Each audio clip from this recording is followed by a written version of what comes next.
Ah, it's always locked, but it's open now. Before I could stop her, my daughter opened the drawer. Mom, what is this? She asked, looking upset. I looked inside and saw a divorce application and a handwritten letter, which I recognized by its unique quirks. When I picked it up, a photo fell out. It showed my husband with a woman and a boy about the same age as my daughter. On the back of the photo, along with a date, it read, "With my beloved." Seeing this, I immediately understood. Mom, does this mean Dad is cheating? My daughter asked. Let's take this opportunity to clear things up once and for all, I said, smiling at her. I then gave her instructions to tidy up. That day, we submitted the divorce application to the city court. After sorting everything out, we decided to leave our home. I am Anna. I live with my husband and our daughter, a family of 3. I met my husband Ethan when I was 28 years old. I was working as an office clerk, and he was in sales.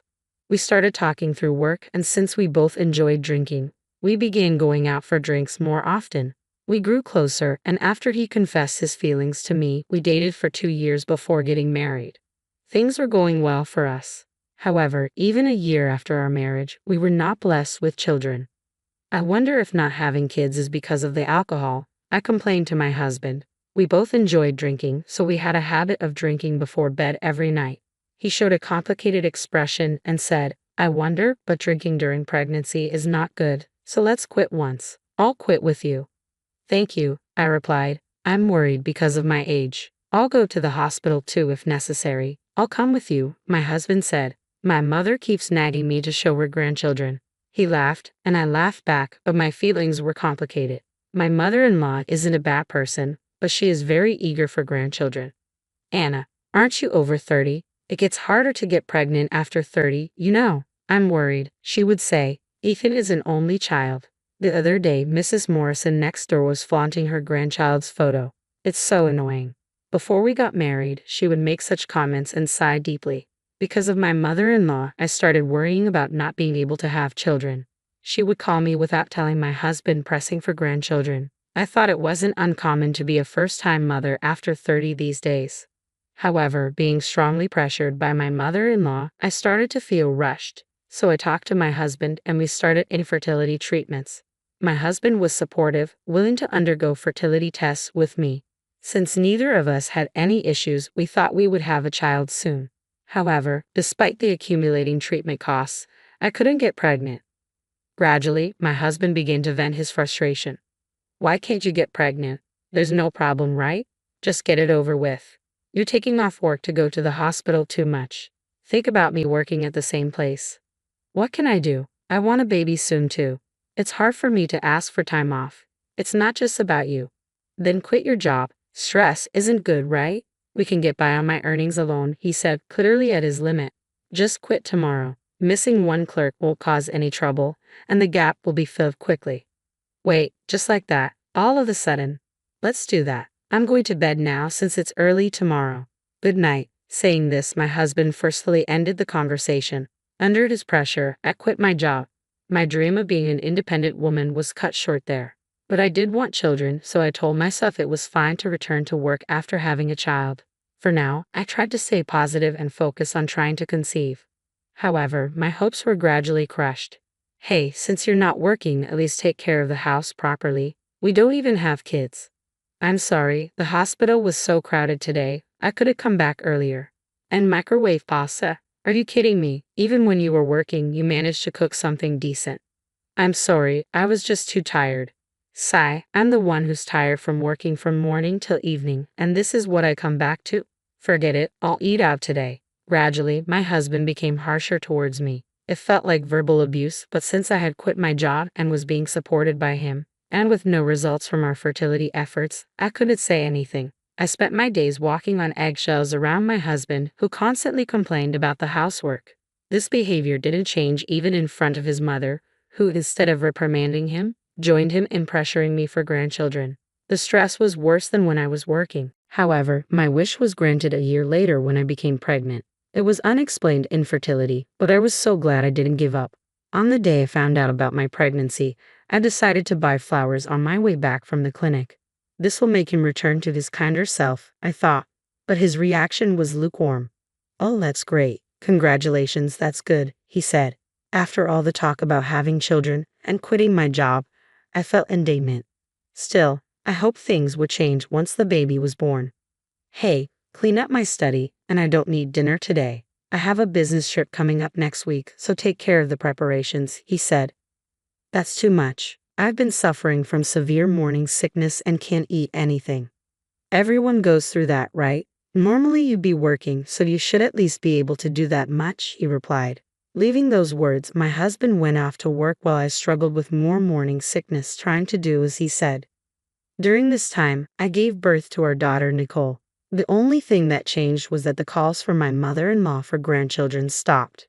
However, she would still suddenly show up, wanting to see her granddaughter. But as long as she cared for Nicole, I could bear it. My husband's verbal abuse continued. While I was busy caring for Nicole, he would leave the household responsibilities to me and go out to drink freely. His late nights out and unauthorized overnight stays increased. You know you're being supported by me, so you should take care of the house and Nicole. Do you think you can live on your own with a child, unable to even keep a job? No way. My husband would come home drunk and hurl such insults at me repeatedly. All I could do was care for Nicole and listen. Hearing his verbal abuse over and over, I started to believe I couldn't divorce him, thinking I wouldn't be able to raise my daughter on my own. However, as Nicole grew, I began to feel a sense of urgency. When my husband started to get angry as usual, Nicole would say, "Mom, apologize quickly." She thought that would calm my husband's anger, and she was right. When I apologized, he would click his tongue and leave the room. Seeing my daughter always being considerate of her irritable father broke my heart. I finally started to consider divorce. This situation isn't good for our daughter's upbringing. I decided to start working part-time in secret, thinking of saving money for after the divorce. I didn't know what my husband Ethan would say if I told him I was starting a job, so I began working as a cashier at a supermarket during the mornings when Nicole was at school. I made sure not to neglect the household chores to avoid complaints from my husband. Time passed, and Nicole reached the 6th grade of elementary school. I told her about the divorce plan before she started middle school. She seemed relieved. "I'm glad we can finally get away. I'm sorry for making it tough on you, but everything will be okay now. I've saved up enough money." Overwhelmed with emotion, Nicole and I hugged each other. "We'll be free soon," I thought. One day, Ethan asked me to tidy up his study. Nicole was off school, and Ethan was supposed to be off work as well. However, he said, "I'm going on a business trip starting today. I won't be back for a week," and left the house with a large suitcase. It was common for him to suddenly leave for business trips. Nicole and I watched him leave as usual, and then started to tidy up his study. "Why doesn't Dad clean up his room? It's too messy," Nicole said. "Really? He's made me do it for so long he probably can't do it himself anymore," I replied. "The worst, but we're getting divorced, right? We can get away. Just a bit more patience," Nicole said, picking up her father's clothes with a determined gesture. As I began tidying the desk and its surrounding papers, I noticed something unusual. The desk drawer, usually locked, was open. "Oh," I said. Nicole came over to see what was up. "Ah, it's usually locked, but it's open. Oh, just wait a moment." Before I could stop her, Nicole opened the drawer. "Mom, what is this?" She became visibly disturbed. I looked in as well and saw a divorce application with a handwritten letter, clearly my husband's handwriting with its unique quirks. When I picked it up, a photo slipped out. "Dad, and who is this?" Nicole asked. The photo showed Ethan with a woman and a boy about the same age as Nicole. On the back of the photo, along with a date, it read, "With my beloved." Realizing the implication, I quickly understood. Nicole, possibly grasping the situation, looked up at me anxiously. "Mom, does this mean Dad is cheating?" "It seems so, but this might actually be for the best." "What?" Nicole asked. "Let's take this chance to clean the slate completely." I smiled at Nicole and gave her instructions to tidy up. After finishing the cleanup, we decided to leave our home, packing only the essentials and arranging for a moving company to handle the rest. We moved into a short-stay apartment while searching for a permanent place to live. That day, we submitted the divorce application to the city court. From that day on, Ethan felt like an ex-husband to me. I considered hiring a detective agency, but wanting to save money for the future, I decided to look for evidence of the affair myself. My ex-husband underestimated me as I found evidence quickly. A simple search of his name brought up his social media, documenting trips and daily life. but not with me as the partner. There were also many videos and photos left on his computer, perhaps to save space on his phone. It was undeniable proof of the affair. Based on this, I sought legal advice. Then, on the day my ex-husband was supposed to return from his business trip, I received a call. "Hello? What the hell is this?" he shouted. "What do you mean? There's nothing left in the house. What did you do?" "You told me to tidy up, so I did what you asked. I tidied up," I said. "Stop joking and come back." "Where are you?" Ethan demanded.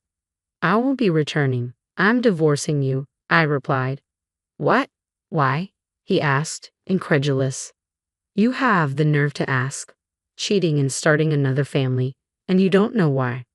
"How did you find out?" he stammered.